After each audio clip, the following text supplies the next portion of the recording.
একমাত্র শিলচর সংবাদের পর্দায় এই মুহূর্তের একটি বিগ ব্রেকিং নিউজ।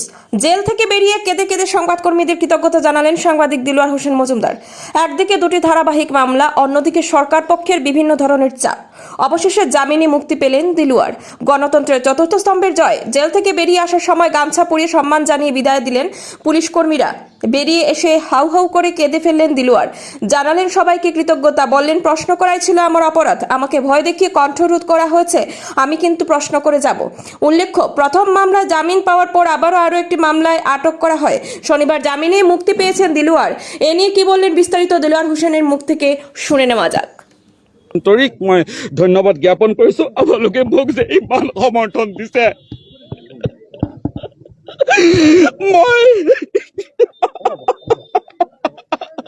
মোৰ দুগৰাকী ছোৱালী যিদিনা চাৰ্জত গৈছে পুলিচ, মোৰ ডাঙৰ ছোৱালীজনীক সাৰ পাই কৈছে দেউতা এইবোৰ কি ইমান পুলিচ আপোনাক উগ্ৰপন্থীৰ দৰে আপোনাক এনেকুৱা কৰিছে।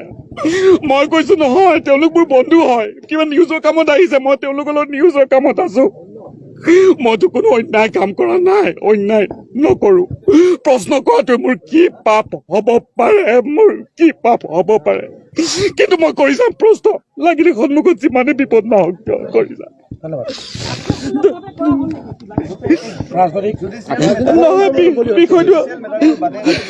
বিষয়টো পিছত মোৰ অধিবক্তাই আপোনালোকৰ লগত ব্যক্ত কৰিব, কিন্তু মই আপোনাক ক'ব খোজো মই সত্য পথত আছো।